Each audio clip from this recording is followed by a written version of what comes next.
ഇല്ല, ആ പറഞ്ഞ ആൾക്കാരുടെ ഓർമ്മയില്ല. അപ്പൊ ഇതിനകത്ത് പറയുന്നത് DYSP ആണ് ഈ നരൻ ഏട്ടന്റെ ക്യാരക്ടർ എന്നൊക്കെ പറയുന്നുണ്ട്. കുര്യച്ചൻ മരിച്ചിട്ടില്ല എന്നുള്ളൊരു താല്പര്യത്തിലാണ് എഴുത്ത് അവസാനിച്ചത്. നമ്മളത് കിട്ടിയല്ലോ എന്നുള്ള രീതിയിൽ എല്ലാവർക്കും ഒരു സന്തോഷം, ഒരു ആരവവും ഉണ്ട്.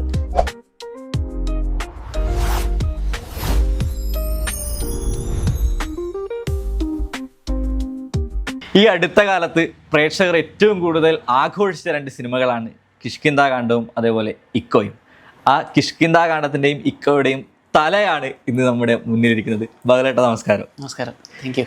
അപ്പോൾ നമ്മുടെ നാട്ടിൽ നിന്നൊരു എന്താ പറയുക, ഒരു താരോദയം, ഒരു എന്താ പറയുക, പ്രേക്ഷകർ ഏറെ ആഘോഷിച്ച 2 സിനിമകളാണ് കിഷ്കിന്ധാകാണ്ഡവും ഇക്കോയും. അപ്പോൾ എനിക്കൊന്ന് എവിടെ നിന്നാണ് ഈ യാത്ര തുടങ്ങുന്നത്? ഈ ഗ്രേസ് വില്ല എന്ന് പറഞ്ഞിട്ട് ഒരു ഷോർട്ട് ഫിലിം ഞാൻ പണ്ട് എൻ്റെ സ്കൂളിൽ പഠിക്കുന്ന സമയത്തോ കോളേജിൽ പഠിക്കുന്ന സമയത്തോ കണ്ടിട്ടുണ്ടായിരുന്നു. അവിടെ നിന്നാണോ, ഗ്രേസ് വില്ലയിൽ നിന്നാണോ ഈ തുടക്കം? ക്യാമറ അല്ല, അതിന് മുന്നേ സിനിമാറ്റോഗ്രഫി ചെയ്ത ഷോർട്ട് ഫിലിമുകൾ ഉണ്ടായിരുന്നു. ഞാൻ ചെന്നൈയിലായിരുന്നു ഡിഗ്രി വിഷ്വൽ കമ്മ്യൂണിക്കേഷൻ പഠിച്ചത്. അപ്പോൾ സെക്കൻഡ് ഇയർ ഒക്കെ പഠിക്കാൻ തുടങ്ങുന്ന സമയം തൊട്ട് തന്നെ ഷോർട്ട് ഫിലിംസിന് ഫ്രീലാൻസ് ആയിട്ട് സിനിമാറ്റോഗ്രഫി ആയിരുന്നു. നമ്മളൊരു പോക്കറ്റ് മണിക്ക് വേണ്ടിയിട്ട്, പിന്നെ ഒരു ഷോ റീൽ ബിൽഡ് ചെയ്യുക എന്നുള്ള രീതിയിൽ അങ്ങനെ ഓരോ ഷോർട്ട് ഫിലിം യൂട്യൂബിൽ കാണുമ്പോൾ നമുക്ക് വേറെ ആരെങ്കിലും നമ്മൾ വർക്കിന് വിളിക്കും. അങ്ങനെ 1 by 1 ആയിട്ട് കുറച്ചധികം വർക്കുകൾ ചെയ്തിട്ടുണ്ടായിരുന്നു.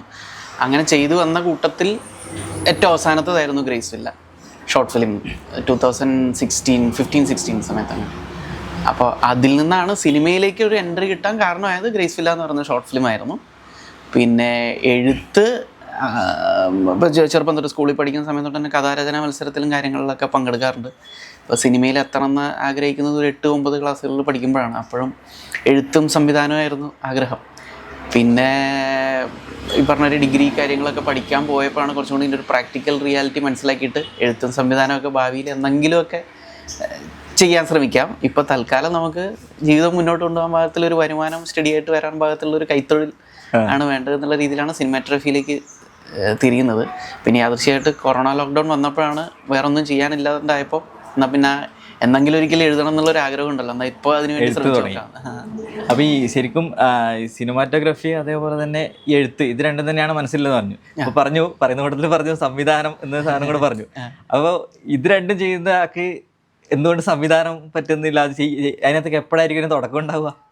അല്ല, അത് ഈ എന്തിനാന്ന് വെച്ച് കഴിഞ്ഞാൽ ഈ ക്യാമറ ഇപ്പോൾ സിനിമാറ്റോഗ്രഫി നമ്മൾ ഈ പറഞ്ഞല്ലോ ഒരു സ്റ്റഡി വരുമാനം പോലെ നമുക്കൊരു തൊഴിൽ പോലെ കൊണ്ടുപോകാൻ പറ്റുന്നുണ്ട്. അപ്പോൾ ഈ സംവിധാനത്തിൻ്റെ ഒരു ലേബലിലേക്ക് ഇറങ്ങിക്കഴിഞ്ഞാൽ ചിലപ്പോൾ സിനിമാറ്റോഗ്രഫി വർക്കുകൾക്ക് ചിലപ്പോൾ പിന്നീട് വിളിക്കാണ്ടായെങ്കിലും അത്തരം അവസരങ്ങൾ കൂടുതൽ ഇഷ്ടപ്പെട്ട് ചെയ്യുന്നത് സിനിമാറ്റോഗ്രഫി തന്നെ അല്ല. ഇതെല്ലാം ഇഷ്ടമാണ്.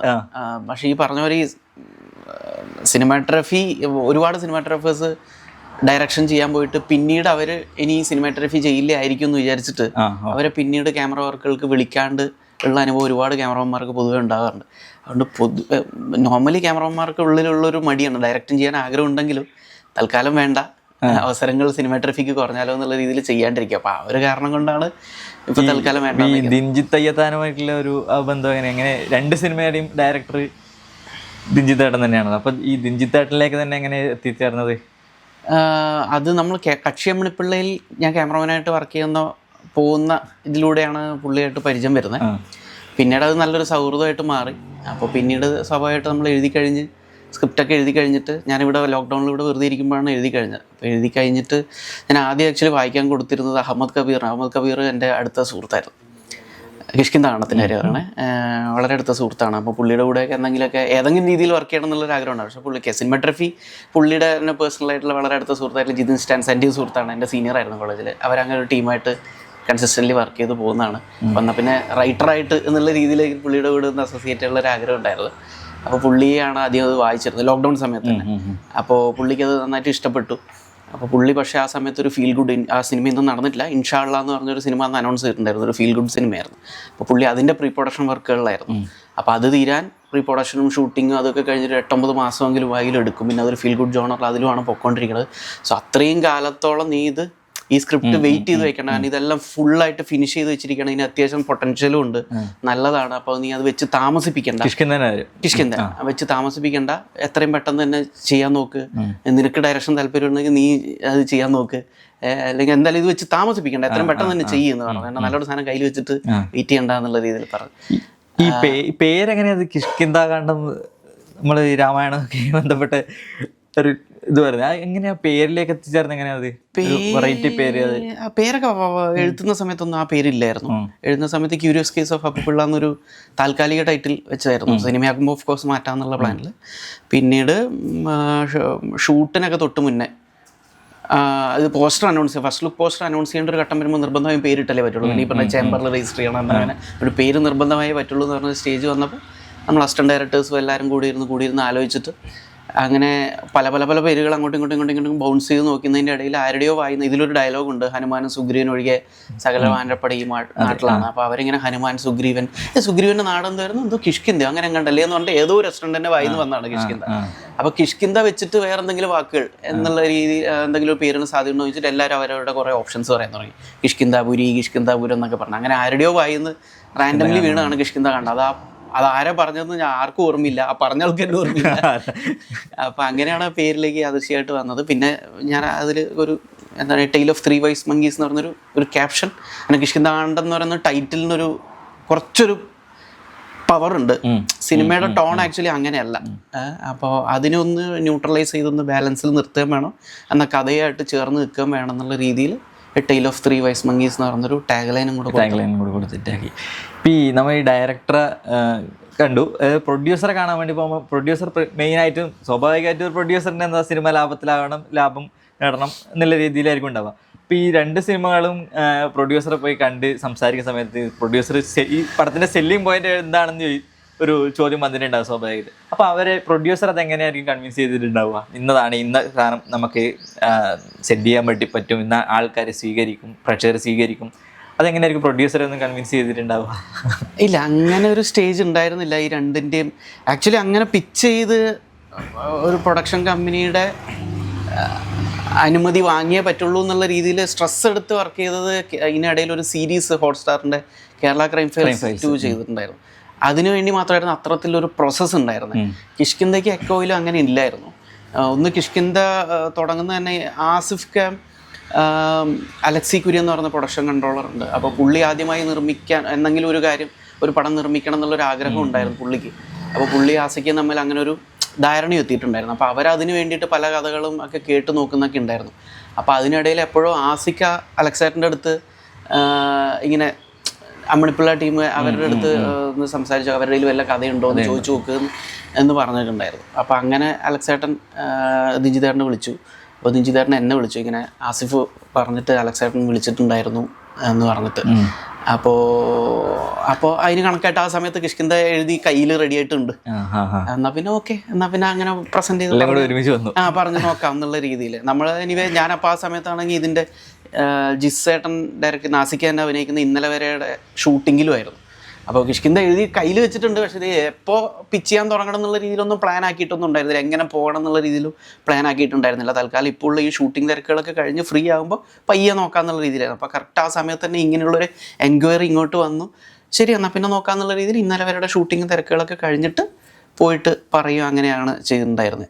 എക്കോയുടെ കേസിൽ കിഷ്കിന്തയുടെയൊക്കെ ഷൂട്ട് തുടങ്ങുന്നതിന് മുന്നേ തന്നെ ഇത് നമുക്ക് ദിഞ്ചിതേട്ടൻ്റെ ഒരു സുഹൃത്തും കൂടി ഒരു പ്രൊഡക്ഷൻ കമ്പനി സ്റ്റാർട്ട് ചെയ്യാന്ന് പറയുന്നൊരു പദ്ധതിയിൽ നിൽക്കുകയായിരുന്നു. അപ്പോൾ അവർക്ക് ഈ സ്ക്രിപ്റ്റ് ഇഷ്ടമായി. ഇത് ഓൾറെഡി ഈ മുന്നേ എഴുതി വെച്ചാണ്. ഇത് 2021 കോവിഡിന്റെ സമയത്തല്ല കിഷ്കിന്ത എഴുതി വെച്ചത്. ആ സമയത്ത് തന്നെയാണ് എക്കോ എഴുതിയത്. രണ്ടും ഒരുമിച്ച് എഴുതിയത് അടുത്തടുത്ത സമയത്ത്. കിഷ്കിന്ത കഴിഞ്ഞ ഉടനെ എഴുതിയതാണ് എക്കോ. അപ്പൊ അത് പറഞ്ഞൊരു എന്നെങ്കിലും ആദ്യം കിഷ്കിന്തയൊക്കെ എങ്കിലും ഷൂട്ട് തുടങ്ങിയിട്ടൊന്ന് കംപ്ലീറ്റ് ആവട്ടെ, എന്നിട്ട് പയ്യെ അടുത്ത പടമായിട്ട് എക്കോന് വേണ്ടി ശ്രമിക്കാം, പിച്ച് ചെയ്യാൻ നോക്കാം. അങ്ങനെ വെറുതെ കയ്യിൽ ഒതുക്കി വെച്ചേക്കായിരുന്നു. പക്ഷേ കിഷ്കിന്തയുടെ ഷൂട്ട് തുടങ്ങുന്നതിന് മുന്നേ തന്നെ എന്നാൽ പിന്നെ ഇത് ഇങ്ങനെ ഒരു രീതിയിൽ ചെയ്യാം എന്നുള്ള രീതിയിൽ അവരും താല്പര്യം കാണിച്ചു. ഓക്കെ, നമ്മുടെ സുഹൃത്തുക്കൾ തന്നെ പ്രൊഡ്യൂസർമാരും ആകുകയാണെങ്കിൽ പിന്നെ കുഴപ്പമില്ലല്ലോ എന്നുള്ള രീതിയിൽ അങ്ങനെയാണ് അതിലേക്ക് പോയത്.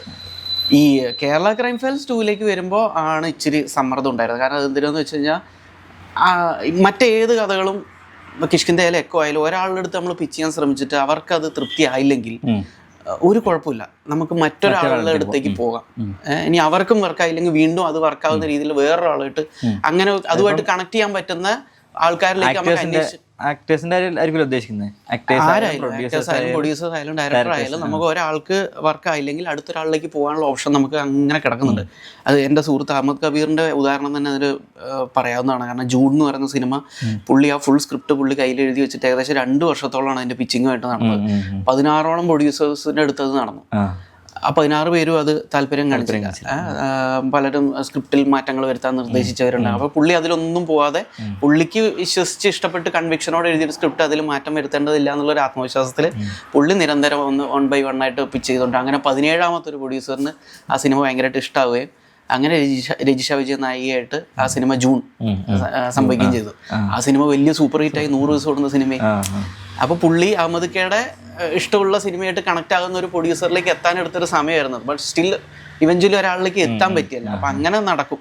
പക്ഷേ ഈ കേരള ക്രൈം ഫയൽസ് 2 എഴുതി കഴിഞ്ഞിട്ടാണ് ഞാൻ പിച്ച് ചെയ്യാൻ പോണത്. എനിക്ക് മുൻകൂട്ടി കഥ ആലോചിച്ചുണ്ടാക്കിയിട്ട് പിച്ച് ചെയ്യാൻ എനിക്ക് അറിഞ്ഞൂടെ. എഴുതി കഴിഞ്ഞാൽ എനിക്കൊരു കഥ ഉണ്ടാവും. ആദ്യം കിഷ്കിന്ദ എഴുതി ലോക്ക്ഡൗൺ സമയത്ത്. അത് കഴിഞ്ഞപ്പോൾ എക്കോ എഴുതി കഴിഞ്ഞ് പിന്നെ കിഷ്കിന്ധയുടെ ഷൂട്ട് തുടങ്ങി. അവിടുന്ന് 1 കൊല്ലം കഴിഞ്ഞ് 2023 കിഷ്കിന്ധയുടെ ഷൂട്ടിംഗ് തുടങ്ങി. 2023 ഓഗസ്റ്റിൽ ഷൂട്ടിംഗ് കഴിഞ്ഞ് പാക്കപ്പായി ഞാൻ വീട്ടിലെത്തുന്നു. ആ സമയത്താണ് അഹമ്മദ് വിളിച്ചിട്ട് ഇങ്ങനെ കേരള ക്രൈം ഫയൽസ് 2 ഹോട്ട്സ്റ്റാർ ചെയ്യാൻ ആവശ്യപ്പെട്ടിട്ടുണ്ട്, നമുക്ക് ചെയ്താലോ, നിനക്ക് എഴുതാൻ താല്പര്യമുണ്ടോ എന്നുള്ള രീതിയിൽ. അപ്പോൾ പിന്നെ ഓക്കെ, ഞാൻ അഗൈൻ ഈ പറഞ്ഞ അഹമ്മദ് കൂടെ എങ്ങനെയെങ്കിലും രീതിയിൽ ഒരു വർക്ക് ചെയ്യണം എന്നുള്ളത് ആഗ്രഹിച്ചു. അഹമ്മദ് നിങ്ങൾ എന്ത് പണിക്ക് വിളിച്ചാലും ഞാൻ എന്ന് പറഞ്ഞിട്ട് എഴുത്തൊക്കെ ഇടം വലം നോക്കാണ്ട് ചെയ്തിരിക്കുന്നു പറഞ്ഞിട്ട് അത് പുള്ളിയുടെ കൂടെയും പുള്ളിയുടെ ടീമിൻ്റെ കൂടെയും വർക്ക് ചെയ്യാനുള്ള ഒരു ആഗ്രഹമുണ്ട്. അപ്പം അങ്ങനെയാണ് അതിലേക്ക് വരുന്നത്. ആ സമയത്താണ് 2023 ഓഗസ്റ്റ് സെപ്റ്റംബർ ആ സമയത്ത് അങ്ങാണ്ടാണ് കേരള ക്രൈം ഫയൽസ് 2 എഴുതുന്നത്. അപ്പോൾ ഫുൾ സ്ക്രിപ്റ്റ്. അപ്പോൾ പുള്ളി പറയുന്നുണ്ടായിരുന്നു ഹോട്ട്സ്റ്റാറിൻ്റെ അടുത്ത് ശരിക്കും നമുക്ക് ഇപ്പോഴേ സ്ക്രിപ്റ്റ് എഴുതണമെന്നില്ല, ഒരു കഥ പറഞ്ഞാൽ മതി, കഥ പറഞ്ഞിട്ട് അവർ അപ്രൂവ് ചെയ്യുകയാണെങ്കിൽ മാത്രം അതിൻ്റെ സ്ക്രിപ്റ്റിങ്ങിലേക്ക് കടന്നാൽ മതി, സോ വെറുതെ പണിയെടുക്കേണ്ട ആവശ്യമില്ല എന്നുള്ള രീതിയിൽ. പക്ഷേ എനിക്ക് അത് വർക്കാവില്ല, എനിക്ക് ആ രീതി വഴങ്ങാറില്ല. എനിക്കിത് സ്ക്രിപ്റ്റായിട്ട് എഴുതി കഴിഞ്ഞാൽ മാത്രമേ എനിക്ക് ഇതിൻ്റെ കഥ എന്താണെന്ന് എനിക്ക് ബോധ്യം വരുള്ളൂ, പറയാനൊരു കഥ ഉണ്ടാവുള്ളൂ. അപ്പം ഞാൻ നമുക്ക് ഞാൻ ആദ്യം ഒന്ന് എഴുതി നോക്കട്ടെ, ആദ്യം ഡയലോഗ് എഴുതി പിന്നെ അവസാനമാണ് കഥയിലേക്ക് എത്തിച്ചത്, അങ്ങനെയാണ് രീതി. അപ്പം അതുകൊണ്ട് തന്നെ ഞാൻ അമ്മക്ക് അടുത്ത് പറഞ്ഞാൽ നമുക്ക് എനിക്ക് അത് വഴങ്ങില്ല, ഞാനൊന്ന് എഴുതി നോക്കട്ടെ, എന്തെങ്കിലും ഉണ്ടാക്കാൻ പറ്റുമോ നോക്കട്ടെ, എഴുതി കംപ്ലീറ്റ് ആക്കാൻ പറ്റുവാണെങ്കിൽ മാത്രം. അപ്പൊ ഇത് തുടങ്ങുന്ന സമയത്ത് ഒരു തരത്തിൽ ഏകദേശം ഒരു ധാരണ പോലും ഉണ്ടാവില്ല, ഒന്നും ഉണ്ടാവില്ല. അപ്പൊ തുടങ്ങുന്നത് എവിടുന്നാണ് ഈ സ്ക്രിപ്റ്റ് എഴുതി തുടങ്ങുന്നത്? ഏത് പോയിന്റ് ആയിരിക്കും? ഓരോ സ്ക്രിപ്റ്റിന്റെ ഓരോന്നാണ്. ഇപ്പൊ കിഷ്കിന്ധയുടെ കാര്യത്തിൽ ഈ പറഞ്ഞ മറവി രോഗമുള്ള പ്രായമുള്ള ഒരാള്, അയാള് എന്തെങ്കിലും തെറ്റ് ചെയ്ത് പോയിട്ടുണ്ടായിരിക്കുമോ, ആ തെറ്റ് ഞാൻ മറന്നുപോയതാണെങ്കിലോ എന്ന് സ്വയം സംശയിക്കുകയും തന്നെ കുറിച്ച് തന്നെ അന്വേഷിക്കാൻ വേണ്ടി ഇറങ്ങി പുറപ്പെടുകയും ചെയ്യുന്ന പ്രായമുള്ള ഒരാള്. അത് മാത്രമായിരുന്നു കിഷ്കിന്ധയുടെ തുടക്കം. അത് വെച്ചിട്ട് നേരെ സീൻ 1 എന്ന് പറഞ്ഞാൽ എഴുതി തുടങ്ങാണ് അപ്പൊ തോന്നുന്ന കാര്യങ്ങൾ. എക്കോയിൽ വരുമ്പോ ഇടയ്ക്ക് ഇപ്പം നമ്മൾ എഴുതുന്ന സമയത്ത് ഇടയ്ക്കുള്ള ഏതെങ്കിലും സാധനമായിരിക്കും ചിലപ്പോൾ എഴുതുന്നുണ്ടാവുക. അപ്പം അതിന്റെ മുമ്പ് വേണം തോന്നുമ്പോ മുൻപിലുള്ള ഭാഗം വേണം തോന്നുമ്പോ അവിടെ പോയി കൂട്ടിച്ചേർക്കും, എഴുതി ചേർക്കും. ഇടയ്ക്കെന്നല്ല എഴുതാറ്, ഓർഡറിലാണ് എഴുതാറ്. ഓർഡറിൽ എഴുതി പോകുന്ന സമയത്ത് പുതിയ എന്തെങ്കിലും ഒരു ആശയം തോന്നി അത് മുന്നോട്ട് ഫോർവേഡ് ചെയ്യാൻ തോന്നുക, എന്നാൽ അതിന് ആനുപാതികമായിട്ടുള്ള എന്തെങ്കിലും മാറ്റം അതിന് മുന്നേ എഴുതി ഏതെങ്കിലും സീനുകളിൽ ചെയ്യണമെന്ന് തോന്നിക്കഴിഞ്ഞാൽ കുറച്ച് സീനുകൾ പുറകോട്ട് പോയിട്ട് അത് മാറ്റം വരുത്തുകയും ചെയ്യും. ഇപ്പം എക്കോയുടെ കേസിൽ നോക്കിക്കഴിഞ്ഞാൽ എക്കോയിൽ ഇപ്പം മ്ലാത്തിച്ചേട്ടത്തി എന്ന് പറയുന്ന ഒരു പേര് പോലും ഏകദേശം ഒരു 5-8 സീനുകളാകുമ്പോഴാണ് ആ പേര് പോലും കിട്ടുന്നത്. ഇപ്പൊ ഒന്നും വേണ്ട, ഇപ്പൊ മലേഷ്യക്കാരി എന്ന് പറയുന്ന ക്യാരക്ടർ, അത് ഈ ഡോക്ടർ പുള്ളിക്കാരിയുടെ വീട്ടിലെത്തിയിട്ട് പുള്ളിക്കാരിയെ പരിശോധിക്കുന്ന ഒരു സീനിന്റെ ഡിസ്ക്രിപ്ഷൻ എഴുതിക്കൊണ്ടിരിക്കുമ്പോൾ ആ ഡിസ്ക്രിപ്ഷൻ എഴുതി കഴിഞ്ഞപ്പോഴാണ് ആ ഒരു സൗത്ത് ഈസ്റ്റ് ഏഷ്യൻ മുഖച്ചായുള്ളൊരു പ്രായമുള്ള ഒരു സ്ത്രീ എന്ന് പറയുന്ന ഇമേജ് എനിക്ക് പോലും കിട്ടണം. അങ്ങനെയാണ് പിന്നെ ആ ക്യാരക്ടറിനെ മലേഷ്യക്കാരി ആക്കിയാലോ, അങ്ങനെയാണ് ഒരു വിദേശിയിലേക്ക് എത്തുന്നത്, തീരുമാനം എടുക്കുന്നത്. അങ്ങനെയാണ് തീരുമാനം എടുക്കുന്നത്. അപ്പോൾ അവിടെ വെച്ചാണ് തീരുമാനം എടുക്കുന്നത്. അപ്പോൾ തീരുമാനം എടുത്തു കഴിഞ്ഞപ്പോൾ എന്ത് ചെയ്തു, ഒരു 2 സീൻ പുറകിലേക്ക് പോയിട്ട് അശോകേട്ടന്റെ ക്യാരക്ടർ വിനീതേട്ടനെ മറ്റേ വെള്ളച്ചാട്ടത്തിന്റെ അടുത്ത് കൊണ്ടാക്കിയിട്ട് കുര്യച്ചന്റെ മലാത്തിക്കാരി എന്ന് പറഞ്ഞിട്ട് പരിചയപ്പെടുത്തുന്ന രീതിയിലുള്ള ഒരു ഡയലോഗ് അത് ഇവിടെ മലേഷ്യക്കാരിയാണെന്ന് തീരുമാനം എടുത്തതിന് ശേഷമാണ് ഇതിന് കറസ്പോണ്ടിങ് ആയിട്ടൊരു ഡയലോഗ്, ഒരു ഒരു ഹിന്റ് നേരത്തെ കൊടുക്കണം എന്നുള്ളതുകൊണ്ട് കുറച്ച് പുറകിലോട്ട് പോയിട്ട് അവിടെ ആ ഡയലോഗ് എഴുതി ചേർക്കുന്നത്. മ്ലാത്തിച്ചേട്ടത്തി ഈ സ്റ്റേജിൽ പോലും മ്ലാത്തിച്ചേട്ടത്തി എന്നുള്ള പേരുണ്ടായിട്ടില്ല. അത് പിന്നീട് ഈ സന്ദീപിന്റെ ക്യാരക്ടർ കവലയിലേക്കും ഒക്കെ പോയി അവിടെ ഉള്ള ആൾക്കാരായിട്ട് ഇന്ററാക്ട് ചെയ്യുന്ന അരഞ്ചേട്ടനൊക്കെ കാണാൻ ഇന്ററാക്ട് ചെയ്യുന്ന ആ സമയത്തിൽ ഏതോ ഒരു ഡയലോഗിലാണ് അറിയാണ്ട് മ്ലാത്തിച്ചേട്ടത്തിൽ നിന്നൊരു പ്രയോഗം കിട്ടുന്നത്, ക്രാക്ക് ആകുന്നത്. അപ്പോൾ അത് കിട്ടിക്കഴിഞ്ഞപ്പോൾ നേരെ പുറകിലേക്കുള്ള എല്ലാ സീനിലേക്കും പോയിട്ട് ആവശ്യമുള്ള സ്ഥലത്തൊക്കെ മ്ലാത്തിച്ചേർത്തി എന്ന് എഴുതി വെച്ചു. അപ്പോൾ അത് ആണ് നിരന്തരം, അത് ഈ എല്ലാ സ്ക്രിപ്റ്റിൻ്റെ കാര്യത്തിലും അത് നടന്നിട്ടുണ്ട്. ഇപ്പോൾ ഈ സ്ക്രിപ്റ്റ് പലരും, ഞാൻ പല ആൾക്കാരുടെ ഇൻ്റർവ്യൂവിൽ കണ്ടതെന്ന് വെച്ചാൽ അവർ ഡയറക്ടർ വിളിച്ചു, ഒരു സീൻ അഭിനയിച്ചു പോയി, അതായത് കുറച്ച് സീൻ അഭിനയിച്ചു പോയി, ബാക്കി കഥകളൊന്നും ഒരു ധാരണയില്ല, എന്താണ് കഥയെന്ന് ഒന്നും അറിയുന്നില്ല എന്നുള്ള ഒരു പലരുടെയും ഇൻ്റർവ്യൂവിൽ കണ്ടിട്ടുണ്ടായിരുന്നു. ഞാൻ കിഷ്കിന്ധേൻ്റെയും എക്കോൻ്റെയും കാര്യമല്ല പറയുന്നത്, പൊതുവേ പറയുന്നത്. അപ്പോൾ അങ്ങനെ തന്നെയാണോ ഇത് ഫോളോ ചെയ്തിട്ടുള്ളത്? അതായത് എല്ലാ ആർട്ടിസ്റ്റിനോടും കഥ പറയാണ്ടാണോ, അതായത് എല്ലാവർക്കും കഥ അറിയോ, എങ്ങനെയാണ് അത് കൈകാര്യം ചെയ്തിട്ടുള്ളത്? കിഷ്കിന്ധ കാണ്ഡത്തിൽ 3 പേർക്കും ആസിക്കയ്ക്കും അപർണയ്ക്കും കുട്ടേട്ടനും വിജയരാഘവൻ ചേട്ടനും ഫുൾ സ്ക്രിപ്റ്റ് അവരുടെ അടുത്ത് 2.5 മണിക്കൂർ എടുത്തിട്ട് തന്നെ നരേറ്റ് ചെയ്ത്. ഞാൻ മെയിൻ ക്യാരക്ടേഴ്സിന്റെ അല്ല ഉദ്ദേശിച്ചത്, അല്ലാതെ വരുന്ന ആൾക്കാരെ അത് ആവശ്യാനുസരണമാണ് പറയാറ്. ചിലരെ നമുക്ക് ഇത് മൊത്തം അറിയാണ്ട് അവരെ ചിലപ്പോൾ അങ്ങനെ തോന്നും, ഇവർ ആദ്യമായിട്ട് ഈ സീരീസ് കാണുമ്പോൾ അവർക്കൊരു ഫ്രഷ്നെസ് അനുഭവം ഉണ്ടായിക്കോട്ടെ എന്നുള്ള രീതിയിൽ ചിലരുടെ അടുത്ത് അത് പറയാണ്ടിരിക്കും. അങ്ങനെ അത് ഇലയെറിഞ്ഞ് വിളമ്പുക എന്നുള്ള രീതിയിൽ എവിടെ പറയണം എവിടെ പറയണ്ട, അത് പല കാരണങ്ങൾ കൊണ്ട് സിറ്റുവേഷൻ മാത്രം പറഞ്ഞു കൊടുത്തിട്ട്, സിറ്റുവേഷൻ എന്നല്ല അവരുടേതായിട്ടുള്ള കഥയും മൊത്തം കഥയുടെ ഒരു ഏകദേശ രൂപവും അവരുടേതായിട്ടുള്ള സീനുകൾ ഫുൾ ഡീറ്റെയിൽ ആയിട്ടും പറഞ്ഞു കൊടുക്കും. അപ്പോൾ അത് ഇപ്പോൾ മെയിൻ ഇപ്പോൾ കേരള ക്രൈം ഫയൽസിൻ്റെ കാര്യം എടുത്തു നോക്കിക്കഴിഞ്ഞാൽ അതിൽ CPO പ്രവീൺ, രഞ്ജിത് ശേഖർ എന്ന് പറഞ്ഞ ക്യാരക്ടർ അഭിനയിച്ച അല്ലെങ്കിൽ അയാൾ, പിന്നെ സുരേഷ് ഏട്ടൻ എന്ന് പറഞ്ഞ കോഴിക്കോടുള്ളൊരു ആക്ടർ അഭിനയിച്ച ഒരു ഷാജുബായി എന്ന് പറഞ്ഞൊരു ക്യാരക്ടർ, ഇതിലത്തെ അർജുൻ രാധാകൃഷ്ണൻ ചെയ്ത നായകഥാപാത്രത്തിൻ്റെ കൂടെ ത്രൂ ഔട്ട് ഉള്ള ആളാണ്. അവരിതിലത്തെ മെയിൻ നായക കഥാപാത്രങ്ങളല്ല, പക്ഷെ അവർ ആദ്യാവസാനം ഈ സ്ക്രിപ്റ്റിൻ്റെ ഈ കഥയുടെ കൂടെ സീരീസിൻ്റെ ത്രൂ ഔട്ട് സഞ്ചരിക്കുന്ന ആൾക്കാരാണ്. അപ്പോൾ അവർ ഇതിൻ്റെ കഥയുടെ എല്ലാം മുക്കുമൂലയും മനസ്സിലാക്കിയിരിക്കുന്നത് സിനിമയിലേക്ക് കോൺട്രിബ്യൂട്ട് ചെയ്യും, അല്ല സീരീസിൻ്റെ എക്സിക്യൂഷനിലേക്ക് കോൺട്രിബ്യൂട്ട് ചെയ്യുന്നുള്ളത് കൊണ്ട് അവർ ഫുൾ ഡീറ്റെയിൽ ആയിട്ട് അവർ സ്ക്രിപ്റ്റ് വായിക്കാൻ കൊടുത്തിട്ടുണ്ടായിരുന്നു, അവരെല്ലാം വായിച്ചിട്ടുണ്ടായിരുന്നു, അതിനായിട്ടുള്ള കോൺട്രിബ്യൂഷൻസ് അവരുണ്ടായിട്ടുണ്ട്. ചിലപ്പോൾ അങ്ങനെ ഇല്ലാതെ ഇടയ്ക്കും തലയ്ക്കും മാത്രം വന്നു പോകുന്ന കഥാപാത്രങ്ങൾ ഉണ്ടാവുമല്ലോ, കുറച്ച് സീനുകൾക്ക് മാത്രം, അവർക്ക് മൊത്തം ഇത് അറിഞ്ഞില്ലെങ്കിലും കുഴപ്പമില്ല. അപ്പോൾ അതുകൊണ്ട് അവരുടെ ഇത് മാത്രം ഡീറ്റെയിൽ ആയിട്ട് പറയുകയും ബാക്കി എല്ലാത്തിൻ്റെ ഏകദേശം ഒരു ഊഹം പറയുകയും ചെയ്യും.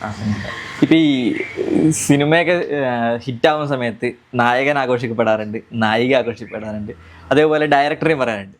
ഇത് സ്ക്രിപ്റ്റ് റൈറ്ററിൽ ഡയറക്ടറിനേക്കാൾ ഒരുപടി മുകളിൽ സ്ക്രിപ്റ്റ് റൈറ്റർ ആ ഒരു തോട്ടിനെയാണ് പറയുന്നത്. അപ്പം പ്രേക്ഷകരൊക്കെ നമ്മളിപ്പം സോഷ്യൽ മീഡിയ ഇൻസ്റ്റാഗ്രാമിലും എടുത്ത് നോക്കുന്ന സമയത്ത്, യൂട്യൂബിൽ നോക്കുന്ന സമയത്ത് സ്ക്രിപ്റ്റ് റൈറ്ററിനെ നന്നായിട്ട് എന്താ പറയുക ആ തലത്തിലേക്ക് എങ്ങനെ ചിന്തിച്ചു എന്നുള്ള സാധനം പലരും പറഞ്ഞു കേട്ടിട്ടുണ്ട്. അപ്പോൾ എങ്ങനെ ഡയറക്ടറിനേക്കാൾ ഒരുപടി മുകളിൽ സ്ക്രിപ്റ്റ് റൈറ്റർ നിൽക്കുന്നതായിട്ട് എന്തെങ്കിലും തോന്നിയിട്ടുണ്ടാവും? ഇല്ല, സിനിമ സ്വീകരിക്കപ്പെടുന്ന ആൾക്കാർ അത് വേറെ ഇതുമായിട്ട് സിമിലാരിറ്റി പറയാൻ, ഇങ്ങനൊരു സിനിമ ഈ രീതിയിലുള്ളൊരു സിനിമ മുന്നേ വന്ന് ഇവിടെ ഹിറ്റായി എന്നുള്ളതിൻ്റെ ഒരു പ്രീവിയസ് എക്സ്പീരിയൻസുകളൊന്നുമില്ലല്ലോ, അങ്ങനെ മുൻമാതൃകകളൊന്നുമില്ല. അപ്പോൾ എന്നിട്ട് പോലും ആൾക്കാർ അത് സ്വീകരിക്കുകയും ഈ രീതിയിലുള്ളൊരു വിജയത്തിലേക്ക് മാറും. ഇപ്പോൾ എക്കോയും ഇപ്പോൾ കഴിഞ്ഞ ദിവസം 50 കോടി എന്ന് പറയുന്ന കളക്ഷൻ ക്ലബ്ബ് ബെഞ്ച് മാർക്ക് പിന്നിട്ടു. അപ്പോൾ അതൊക്കെ ഭയങ്കര സർപ്രൈസ്, ഞങ്ങൾക്കും ഭയങ്കര സർപ്രൈസാണ്. അത് ഈ രീതിയിലുള്ള ഒരു വിജയം നമ്മളെങ്ങനെയെങ്കിലും പണ്ട് കണ്ടിട്ട് ആ കുഴപ്പമില്ല, അവരെ പിള്ളേരെന്തോ ചെയ്യാൻ ശ്രമിച്ചിട്ടുണ്ട്, പ്രോത്സാഹിപ്പിച്ച് വിട്ടേക്കാന്നുള്ള രീതിയിൽ വലുതായിട്ട് ഉപദ്രവിക്കാണ്ടൊന്ന് തലവടി വീടുമായിരിക്കും, അത്രയൊക്കെ തന്നെ നമ്മൾ ആഗ്രഹിക്കുന്നുള്ളൂ. പിന്നെ വലിയ റിസ്ക് എന്ന് തോന്നിക്കാൻ പാകത്തുള്ള വലിയ ബഡ്ജറ്റുകളും ഇല്ല, ഒന്ന് റീസണബിൾ ഇനഫ് ആയാൽ മതി, പ്രൊഡ്യൂസർ ഒന്ന് സേഫ് ആയാൽ മതി, പിന്നെ വലിയ പരിക്കുകളൊന്നും ഇല്ലാതെ തരക്കേടില്ല എന്ന് പറയുന്ന ഒരു അഭിപ്രായത്തിലേക്ക് പോയാൽ പോലും ഹാപ്പിയാണെന്നുള്ള രീതിയിലാണ് നമ്മൾ ഇരിക്കുന്നത്. അതെ അതെ അതെ, അത് മുന്നോട്ട് എന്താണ് വർക്കുകൾ ചെയ്തു പോകാനുള്ള ഒരു പ്രോത്സാഹനം തളർത്തരുത്, വഴിയടഞ്ഞു പോകരുത്, അത്രയൊക്കെ തന്നെ ആഗ്രഹിച്ചിട്ടുണ്ടായിരുന്നില്ല. അപ്പൊ അത് വെച്ച് നോക്കുമ്പോൾ ഇത് ആഗ്രഹിച്ചതിനേക്കാളൊക്കെ 100 മടങ്ങ് അധികം സന്തോഷമാണ് ഇതിന്. അപ്പൊ അങ്ങനെ മുൻമാതൃകകളൊന്നും ഇല്ലാത്ത രീതിയിലുള്ളൊരു സിനിമ ആൾക്കാർ സ്വീകരിക്കുന്നു, അത് പ്രൊഡ്യൂസർക്കും വളരെയധികം ഹാപ്പി ആവുന്ന രീതിയിലുള്ളൊരു വലിയ വിജയമായിട്ട് മാറുന്നു എന്നുള്ളത് അതിലാണ് ഏറ്റവും സന്തോഷം. അതിന് എല്ലാ ഡിപ്പാർട്ട്മെന്റുകൾക്കും ഈക്വലി അപ്രീസിയേഷൻ കിട്ടുന്നു എന്നുള്ളൂ, എല്ലാ ആക്ടേഴ്സിനും. ഒരു 1-2 മെയിൻ കഥാപാത്രങ്ങൾക്കല്ല, അതിൽ എല്ലാ ആക്ടേഴ്സിനും എണ്ണി പറഞ്ഞിട്ട് ഇപ്പോൾ ഫേസ്ബുക്കിലോ മറ്റേത് സോഷ്യൽ മീഡിയ പ്ലാറ്റ്ഫോമിലായാലും ഡീറ്റെയിൽഡായിട്ട് റിവ്യൂ എഴുതിയിടുമ്പോൾ അവർ ഇതിൻ്റെ മൂലയിലുള്ള ടെക്നീഷ്യന്മാരെയും അഭിനേതാക്കളെയൊക്കെ എടുത്തു പറഞ്ഞ് പരാമർശിച്ചുകൊണ്ട് കുറിപ്പുകൾ എഴുതുന്നുണ്ട്. അത് സന്തോഷമാണ്. അത് ഭാഗ്യവശാൽ താങ്ക്ഫുള്ളി ഞാൻ വർക്ക് ചെയ്തിട്ടുള്ള എല്ലാ വർക്കുകൾക്കും അതേ രീതിയിൽ കിഷ്കിന്ധാണ്ടോ ആയാലും കേരള ക്രൈം ഫയൽസ് ആയാലും ആ രീതിയിലുള്ള അപ്രീസിയേഷൻ എല്ലാവർക്കും ഈക്വലി ഡിസ്ട്രിബ്യൂട്ട് ചെയ്ത് കിട്ടുന്നു എന്നുള്ളതിൽ അതൊരു ഭയങ്കര ഒരു ഡെമോക്രാറ്റിക്. അതോടൊപ്പം തന്നെ ഞാൻ ശ്രദ്ധിച്ചൊരായിരുന്നു വെച്ചാൽ ഈ 2 സിനിമകളിലും ക്യാരക്ടേഴ്സ് തന്നെയാണ് സംസാരിക്കുന്നത്. ഞാൻ പറഞ്ഞു വെച്ചാൽ ചില സിനിമകളിൽ സ്ക്രിപ്റ്റ് റൈറ്റേഴ്സ് സംസാരിക്കാറുണ്ട്. അപ്പോൾ എങ്ങനെ ആ ഒരു എഴുത്തിലേക്ക് ആ ക്യാരക്ടർ പറയുന്നത് തന്നെ, ഇപ്പോൾ ഒരു കാര്യം പറഞ്ഞാൽ അതിന് മറുപടി ചിലപ്പം സ്ക്രിപ്റ്റ് റൈറ്റർ എഴുതുന്ന സമയത്ത് അതുമായി ബന്ധമില്ലാത്ത, അയാളുടെ മനസ്സിൽ എന്തെങ്കിലും ഉണ്ടാവുമായിരിക്കും, ഒന്നും തോട്ടുണ്ടാവുമായിരിക്കും, അപ്പോൾ അതുമായി ബന്ധമില്ലാത്ത എന്തെങ്കിലും കാര്യങ്ങളിൽ പറഞ്ഞിട്ട് അങ്ങോട്ടേക്ക് എത്തിക്കണമല്ലോ എന്ന് വിചാരിച്ചിട്ട് പറയുന്നുണ്ടാവും. പക്ഷേ ഈ 2 സിനിമകളിലും എല്ലാം കണക്റ്റഡ് ആയിട്ട്, അതായത് ആ ക്യാരക്ടർ എന്താണോ, ആ ആൾ എന്താണോ ഉദ്ദേശിക്കുന്നത് അത് തന്നെയാണ് പറയുന്നത്. അപ്പൊ എങ്ങനെ ആ ഒരു തരത്തിലേക്ക് എങ്ങനെ ഇത് എഴുതിയിട്ട് എത്തിച്ചേരുന്നത് എങ്ങനെയാണ്? അത് അറിയാണ്ട് പറ്റിപ്പോകുന്നതായിരിക്കും. അങ്ങനെ വലിയ ബോധപൂർവം കോൺഷ്യസ് ആയിട്ടൊന്നും ചെയ്യുന്നതല്ല. പിന്നെ നിങ്ങളത് ശ്രദ്ധിച്ച് നോട്ട് ചെയ്ത് പറയാത്തക്ക രീതിയിൽ അതിന് അങ്ങനെ പ്രൊജക്ഷൻ ഉണ്ടായത് അതിൽ അഭിനേതാക്കൾ അതിലേക്ക് കൊണ്ടുവന്ന സ്റ്റൈല് കൊണ്ടായിരിക്കും. അത് എഴുത്തിൻ്റെ ക്രെഡിറ്റ് അല്ല, അത് ഓരോ അഭിനേതാക്കൾ അവരുടേതായിട്ടുള്ള ഒരു ടെക്സ്ചറും ഒരു സ്റ്റൈലും അപ്ലൈ ചെയ്തുകൊണ്ടാണ്. അത് നമ്മളിപ്പോൾ ഈ പറഞ്ഞ എല്ലാ സിനിമകളിലും എല്ലാ അഭിനേതാക്കളും അവരുടേതായിട്ടുള്ള ഒരു സിഗ്നേച്ചർ സ്റ്റൈലുകളുള്ള ആൾക്കാരാണ്. എന്നാൽ ആ സ്ക്രിപ്റ്റ് പൂർണ്ണമായിട്ടും മനസ്സിലാക്കിയിട്ട് അതിലേക്ക് കോൺട്രിബ്യൂട്ട് ചെയ്യാൻ പാകത്തിൽ എന്തെങ്കിലും ചെയ്യണം എന്ന് താല്പര്യപ്പെടും. എഴുതുന്ന സമയത്ത് തന്നെ ഇന്നാൾ ഒരാൾ മനസ്സിൽ മുഖം ഉണ്ടാവോ? ഇല്ല ക്യാരക്ടറാന്നില്ലേ? ഇല്ല, ഒരിക്കലും. അത് മുഖം വെക്കുന്ന എപ്പോഴാ? മുഖം വെക്കുന്നത് എഴുത്ത് കഴിഞ്ഞിട്ടാണ്. എഴുത്ത് കഴിഞ്ഞിട്ട് ഫുൾ എഴുതി ആലോചിക്കും. ഡയറക്ടറുമായിട്ട് ഡിസ്കസ് ചെയ്തിട്ടാണോ? ചിലപ്പോൾ ഡിസ്കസ് ചെയ്യും, ചിലപ്പോൾ അതിന് മുന്നേ എനിക്ക് എഴുതി കഴിയുമ്പോൾ മനസ്സിൽ വരുന്ന സജസ്റ്റ് രൂപങ്ങളുണ്ടാവും. ഇങ്ങനെ ഇന്ന ക്യാരക്ടേഴ്സിന് ഇന്ന ആൾക്കാരെയാണ് മനസ്സിലാലോചിച്ചിട്ടുണ്ടായിരുന്നത്, അങ്ങനെയുള്ള രീതിയിൽ. അതിപ്പോൾ കാസ്റ്റിങ്ങിന് വേണ്ടി എല്ലാവരും കൂടെ ഒരുമിച്ചിരിക്കും. അസിസ്റ്റന്റ് ഡയറക്ടേഴ്സ് എല്ലാവരും ഉണ്ടാവും. അതിപ്പോൾ എക്കോടൊക്കെ വന്നു കഴിഞ്ഞാൽ പ്രൊഡക്ഷൻ കൺട്രോളർ ഷാഫിക്ക പോലും ആ കാസ്റ്റിങ്ങിൻ്റെ ഭാഗമാണ്. അപ്പോൾ പുള്ളിയുടെ ഒക്കെ കോൺട്രിബ്യൂഷൻസ് ഉണ്ടാവാറുണ്ട്. എനിക്ക് തോന്നുന്നു നരേൻ ചേട്ടൻ എന്ന് പറയുന്ന ഓപ്ഷനൊക്കെ ഷാഫിക്ക ത്രൂ ആണ് ആദ്യമായിട്ട് പറയുന്നതെന്ന് തോന്നുന്നു. നമ്മളാ മനസ്സിലാകുന്ന നരേൻ ചേട്ടൻ്റെ ചിന്ത അധികം പോയിട്ടുണ്ടായിരുന്നില്ല എന്ന് വെച്ച് കഴിഞ്ഞാൽ നരേൻ ചേട്ടൻ നായക നടനായിട്ടും വലിയ വലിയ റോളുകൾ, നീളം റോളുകളിലൊക്കെ ചെയ്യല്ലോ. ഇപ്പോൾ തമിഴിലായാലും കൈദിയും വിക്രത്തിലൊക്കെ ചെയ്യുന്നുണ്ട്. റീസെൻ്റ്ലി തന്നെ മലയാളത്തിൽ തന്നെ ആ സമയത്ത് നമ്മൾ ഇതിൻ്റെ കാസ്റ്റിംഗ് നടക്കുന്ന സമയത്ത് മലയാളത്തിൽ ഏതൊരു സിനിമയിൽ നായക നടനായിട്ട് അഭിനയിക്കുകയും ചെയ്തിട്ടുണ്ടായിരുന്നു. സോ നമ്മൾ എക്കോയിൽ ഈ നേവിക്കാരെന്ന് പറയുന്ന ക്യാരക്ടർ അങ്ങനെ നായക നടനല്ല. അപ്പോൾ അത്തരത്തിലുള്ള റോളിന് നരേൻ ചേട്ടനെ വിളിച്ചു കഴിഞ്ഞാൽ പുള്ളി അതിന് തയ്യാറായിരിക്കുമോ എന്നുള്ള രീതിയിൽ സങ്കോചപ്പെട്ടിട്ടുണ്ടോ നമ്മൾ ചിന്ത ആ റൂട്ടിൽ പോയിട്ടേ ഉണ്ടായിരുന്നില്ല. പക്ഷേ ഷാഫിക്കയും നമ്മുടെ ചീഫ് അസോസിയേറ്റ് സാഗറേട്ടനുമാണ് അതിൽ പറഞ്ഞിട്ട് ഞാൻ അവരിങ്ങനെ നരേൻ ചേട്ടൻ്റെ കാര്യം പറഞ്ഞപ്പോൾ നമ്മൾ പറഞ്ഞു നരേൻ ചേട്ടനൊക്കെ വരുമായിരിക്കുമോ പുള്ളിക്ക് നായകനായിട്ട് ചെയ്യുന്നത്. അങ്ങനെ ഒരു കുഴപ്പമില്ല, പുള്ളി നല്ല പരിപാടികൾ വന്നു കഴിഞ്ഞാൽ ഉറപ്പായിട്ടും ചെയ്യും, നമുക്ക് സംസാരിച്ച് നോക്കാം, ചോദിച്ചു നോക്കാം, സ്ക്രിപ്റ്റ് ഇഷ്ടപ്പെട്ട് കഴിഞ്ഞാൽ ചെയ്യുമെന്ന് പറഞ്ഞിട്ട് അവരെ ഇനിഷ്യേറ്റീവ് എടുത്ത് പുള്ളിയെ കോൺടാക്ട് ചെയ്യുകയും സ്ക്രിപ്റ്റ് അയക്കുകയും പുള്ളി ഇഷ്ടപ്പെടുകയും പുള്ളി അങ്ങനെ ചെയ്യാമെന്ന് വരികയാണുണ്ടായത്. അങ്ങനെയാണ് ഓരോ എഴുതിക്കൊണ്ടിരിക്കുന്ന സമയത്ത് തന്നെ നമ്മളൊരു കാസ്റ്റിങ്ങിനെ കുറിച്ച് ആലോചിച്ചെന്ന് വെച്ചാൽ ആ അഭിനേതാവിൻ്റെ രീതിയിലേക്ക് ഫിറ്റ് ചെയ്യാൻ വേണ്ടി നമ്മൾ എഴുതുന്ന പോലെ ശ്രമിക്കും. അപ്പോൾ അത് വരാൻ പാടില്ല. എഴുത്തിന് അതിൻ്റെതായിട്ടുള്ളൊരു ഒറിജിനാലിറ്റിയും വ്യക്തിത്വം ഉണ്ടാവണം എന്നുള്ളൊരു ആഗ്രഹം ഉള്ളതുകൊണ്ട് ബോധപൂർവ്വം ആലോചിക്കേണ്ടിരിക്കും. പിന്നെ നമുക്ക് ആക്സസ് ചെയ്യാൻ പറ്റാത്ത ആൾക്കാർ, ചിലപ്പോൾ മരിച്ചുപോയി ായിട്ടുള്ള വലിയ നടന്മാർ, അവരുടെയൊക്കെ രൂപങ്ങൾ ആലോചിക്കാറുണ്ട്. ഇപ്പോൾ അപ്പുപിള്ള, കൃഷ്ണനാളിലെ അപ്പുപിള്ളയുടെ ഒരു ആർക്കിടെക്റ്റായിട്ട് എന്നമ്പിള്ള സാറിനെ മനസ്സിലോർത്തുണ്ടായിരുന്നു എഴുതുന്നത്. കാരണം അത് ധൈര്യമായിട്ട് എഴുതാം, കാരണം പുള്ളി ഇപ്പോൾ ഇല്ലല്ലോ എന്ന് പറഞ്ഞു. ഇപ്പോൾ എക്കോയിലാണെങ്കിൽ ഇപ്പോൾ വിനീതേട്ടൻ്റെ ക്യാരക്ടറിൻ്റെ സുകുമാരൻ ചേട്ടൻ്റെ ഒരു ആർക്കിടൈപ്പ് മനസ്സിലാലോചിച്ചിട്ടുണ്ടായിരുന്നു. അതൊരു ഡ്രൈവ്, ഒരു മോട്ടിവേഷൻ കിട്ടാൻ വേണ്ടിയിട്ടാണ് ക്യാരക്ടറിൻ്റെ ഡയലോഗ്സ്, പ്രസൻറ്റേഷനും ഡയലോഗ്സ് ഒക്കെ എഴുതുമ്പോൾ. അങ്ങനെ ഇപ്പോൾ ഈ പ്രേക്ഷകർക്ക് എക്കോ കണ്ട സമയത്ത് കുറേ സംശയങ്ങൾ ബാക്കി വരുന്നുണ്ടാവും. ഇപ്പം നരേൻ ചേട്ടൻ്റെ കാര്യം പറഞ്ഞുകൊണ്ടത് ശരിക്കും നേവൽ ഓഫീസറാണെന്ന് ക്യാരക്ടറിനകത്തുള്ളത്. അത് ശരിക്കും നേവൽ ഓഫീസർ തന്നെ ആയിട്ടാണോ ഉദ്ദേശിച്ചത്, അതോ DYSP കാത്തിരിക്കുന്നുണ്ട് എന്നുള്ള ഡയലോഗ് കൂടെ ഉണ്ട്. ഞാൻ പല ഈ യൂട്യൂബ് ചാനൽസ് ഒക്കെ കണ്ടിട്ടുണ്ടായിരുന്നു. അവര് എന്താ പറയുക രഹസ്യങ്ങൾ എന്നൊക്കെ പറഞ്ഞിട്ട് ചുരുളഴിച്ചുകൊണ്ടിരിക്കുന്നുണ്ടല്ലോ. അപ്പൊ അതിനകത്ത് പറയുന്നത് DYSP ആണ് ഈ നരേൻ ചേട്ടന്റെ ക്യാരക്ടർ എന്നൊക്കെ പറയുന്നുണ്ട്. അപ്പൊ അത് അങ്ങനെ എന്തെങ്കിലും മനസ്സിൽ ഉദ്ദേശിച്ചിട്ട് തന്നെയാണോ ഉള്ളത്? അത്തരം ചർച്ചകളൊക്കെ നടക്കുന്നതിൽ വലിയ സന്തോഷമുണ്ട്. നടന്നോട്ടെ അല്ലേ, ഇതിന്റെ ഫർദർ റീച്ച് വർദ്ധിപ്പിക്കല്ലോ. നല്ലത് തന്നെയാണ്. നരേൻ ചേട്ടന്റെ നേവിക്കാരൻ മാത്രമായിട്ട് തന്നെ ഉദ്ദേശിച്ചിരിക്കുന്നത്, DYSP ആയിട്ട് ഉദ്ദേശിച്ചില്ല. ഇല്ല, നരേൻ ചേട്ടൻ നേവിക്കാരൻ തന്നെയാണ്. അപ്പൊ അതൊരു വലിയൊരു പ്രശ്നം തീർന്നു. യൂട്യൂബൊക്കെ നോക്കുന്ന സമയത്ത് അത് ഇത് തന്നെയാണ്. കുറെ ആൾക്കാർ എക്കോയിലെ 12 രഹസ്യങ്ങൾ, 10 രഹസ്യങ്ങൾ, ഹിഡൻ ഡീറ്റെയിൽസ് എന്നൊക്കെ പറഞ്ഞിട്ടുണ്ടായിരുന്നു. അപ്പൊ അങ്ങനെ കുറെ ആൾക്കാർ ഇങ്ങനെ പറഞ്ഞിട്ടുണ്ടായിരുന്നു. അപ്പൊ ഈ സിനിമയാത്തിന്റെ ഒരു പ്രത്യേകത വെച്ചാൽ ഈ സ്പൂൺ ഫീഡ് ചെയ്യുന്നില്ല. അതായത് ക്ലൈമാക്സ് ആയാലും എന്താ പറയാ, ഇന്ന് ഒരു പൂർണ്ണതയോടുകൂടി അവസാനിപ്പിക്കാത്ത ഒരു തരത്തിലാണ്. ഇപ്പം അതേപോലെ തന്നെ നമ്മൾ കിഷ്കിന്തായാലും ഏകദേശം നമുക്ക് അങ്ങനെ പറയാൻ വേണ്ടി പറ്റും. അപ്പം അത് ആ തരത്തിലൊരു ശൈലി ഉപയോഗിക്കുന്നുണ്ട്. അതാണോ താല്പര്യം? പ്രേക്ഷകർ സിനിമ കണ്ടിറങ്ങുന്ന പ്രേക്ഷകരുടെ ഉള്ളിൽ കുറച്ച് എന്തെങ്കിലുമൊക്കെ തങ്ങി നിൽക്കണം എന്നുള്ളത് കൊണ്ടാണോ, എന്താണ് എങ്ങനെ ഉദ്ദേശിക്കുന്നത്? കവി ഉദ്ദേശിച്ചത് എന്താണ്? ആംബിഗിറ്റി ഇഷ്ടമാണ് ആൾക്കാർക്ക്, ഇന്റർപ്രറ്റ് ചെയ്യാൻ പാകത്തിൽ ലെയറുകൾ ഉണ്ടാവുക എന്ന് പറയുമ്പോൾ ഈ പറഞ്ഞ പോലെ ആൾക്കാർക്ക് പിന്നെ അതിനെക്കുറിച്ച് ചർച്ച ചെയ്യാനോ അല്ലെങ്കിൽ തൊട്ടടുത്ത് കാണുന്ന ആളുമായിട്ട് അതിനോട്ട് ചോദിക്കാനോ ഉത്തരം പറയാനോ ഒക്കെ ഉള്ളൊരു ടെൻഡൻസി അതിലേക്ക് ഉണ്ടാവും. അപ്പോൾ സിനിമയ്ക്ക് വർക്കിന് കുറച്ചും കൂടെ ലൈഫ് കിട്ടും. പക്ഷേ എക്കോയും കിഷ്കിന്തയും അപൂർണമല്ല, ഓപ്പൺ എൻഡിങ്ങും അല്ല. പറയാനുള്ള എല്ലാ കാര്യങ്ങളും അതിൽ തന്നെ പൂർത്തിയാക്കിയിട്ടുണ്ട്, എല്ലാം കൺക്ലൂഡ് ചെയ്തിട്ടുണ്ട്. എല്ലാം ഓണിയോ ഫേസ് ആയിട്ട് മുഖത്തടിച്ച പോലെ പറഞ്ഞ് ഇതാണ് കേട്ടോ എന്ന് പറഞ്ഞ് ഡയറക്റ്റ്ലി അല്ല പറയുന്നത് മാത്രം. എല്ലാത്തിനുള്ള ഉത്തരവുണ്ട്. എക്കോ ഒക്കെ ഫുള്ളായിട്ട് എല്ലാ ചോദ്യങ്ങൾക്കുള്ള ഉത്തരവുണ്ട്. പക്ഷെ അത് ഞാൻ 1-2 സ്ഥലത്ത് പറയായിരുന്നു, ആ ചോദ്യം എഴുതിയതിൻ്റെ തൊട്ട് താഴെ ആയിരിക്കില്ല ഉത്തരം. ആ ഉത്തരം ചിലപ്പോൾ മുന്നേ നടന്നിരിക്കുന്ന ഏതെങ്കിലും സീനുകളിൽ പറഞ്ഞു പോയിട്ടോ കാണിച്ചിട്ടോ ഒക്കെ ഉണ്ടാവും. അപ്പോൾ അത് ഈ പറഞ്ഞ ചേരുമ്പടി ചേർക്കുക. നമ്മൾ സ്കൂളിൽ പഠിക്കുമ്പോൾ മാച്ച് ദ ഫോളോയിങ് ഉണ്ടാവാറില്ല, എയും ബി സൈഡും. അപ്പൊ ഉത്തരങ്ങൾ റൈറ്റ് സൈഡിലുണ്ട്, നമ്മൾ വേണം ഇവിടുന്ന് അങ്ങോട്ട് ലൈൻ ശരിയാക്കണം. ആ ഒരു എക്സസൈസ് കൂടുതൽ എൻഗേജ്മെന്റ് കൂട്ടും എന്നുള്ളതാണ്. അത് ഈ ഒരുപാട് ഡീറ്റെയിലുകൾ. ഇപ്പൊ നേവിക്കാരൻ നേരത്തെ പറഞ്ഞ DYSP അത്തരം കാര്യങ്ങളുണ്ടല്ലോ, അത് അങ്ങനെയല്ല എന്ന് വരാൻ പാകത്തിലുള്ള സൂചനകൾ ഇതിലുണ്ട്. DYSP അല്ല, ഒരിക്കലും DYSP ആകാൻ പറ്റില്ല എന്നുള്ളത് സൂചിപ്പിക്കാൻ പാകത്തിലുള്ള ഡീറ്റെയിലുകൾ ഇതിലുണ്ട്. ഈ ഡീറ്റെയിൽസ് പറയുന്ന ആൾക്കാർ ഇന്ന് കാരണം അതേപോലെ ബിനു പപ്പുവിന്റെ ക്യാരക്ടർ പറയുന്നുണ്ടല്ലോ, DYSP കൂട്ടനെ കാത്തിരിക്കുകയാണ്, പ്രത്യേകിച്ച് ഈ നേവിക്കാരൻ ഇത് അന്വേഷിച്ച് വരേണ്ട കാര്യമില്ല എന്നുള്ളതൊക്കെ കൂട്ടി കണക്ട് ചെയ്തിട്ട് ആൾക്കാർ പറയുന്നുണ്ട്. എന്തായാലും സ്വാഭാവികമായിട്ടും നരേനേട്ടന്റെ ക്യാരക്ടർ DYSP ആണെന്നുള്ളത്. അപ്പോൾ ടു ബി ഫ്രാങ്ക് ഒറ്റ ക്വസ്റ്റ്യൻ, കുര്യച്ചൻ മരിച്ചിട്ടുണ്ടോ ഇല്ലയോ എന്നുള്ളത് പ്രേക്ഷകർക്ക് ചിലർക്ക് ഇങ്ങനെ സംശയം ഉണ്ടായിരുന്നു. അപ്പൊ അതിനെന്താ പറയാനുള്ളത്? കുര്യച്ചൻ മരിച്ചിട്ടില്ല എന്നുള്ളൊരു താല്പര്യത്തിലാണ് എഴുത്ത് അവസാനിച്ചിട്ടുള്ളത്. കാരണം മരണത്തെക്കാൾ വലിയ ശിക്ഷയാണ് ശരിക്കും പറഞ്ഞാൽ ജീവപര്യന്തം തടവ്. അയാളിലൂടെയും അല്ലെങ്കിൽ മറ്റു പുരുഷന്മാരിലൂടെയും ഇതിലത്തെ സോയി മളത്തിച്ചേർത്തി എന്ന കഥാപാത്രം അനുഭവിക്കേണ്ടി വന്ന ആ രീതിയിലുള്ളൊരു ജീവപര്യന്തം തടവും സ്വാതന്ത്ര്യം നിഷേധിക്കപ്പെട്ടൊരവസ്ഥയാണ്. അവരതിൽ സഫർ ചെയ്ത ഒരാളാണ്. അപ്പോൾ അവർക്ക് ഒരാളുടെ അടുത്ത് പ്രതികാരം ചെയ്യേണ്ടി വരുമ്പോൾ അതേ നാണയത്തിൽ കൊടുക്കാനായിരിക്കും അവരും താല്പര്യപ്പെടുക. പിന്നെ ഈ പറഞ്ഞൊരു കൊല്ലുക എന്നുള്ളതിനേക്കാളും വലിയ ശിക്ഷയാണ് കൊല്ലാതെ കൊല്ലുക, തടവിലിടുക, സ്വാതന്ത്ര്യം നിഷേധിക്കുക എന്നുള്ളത്.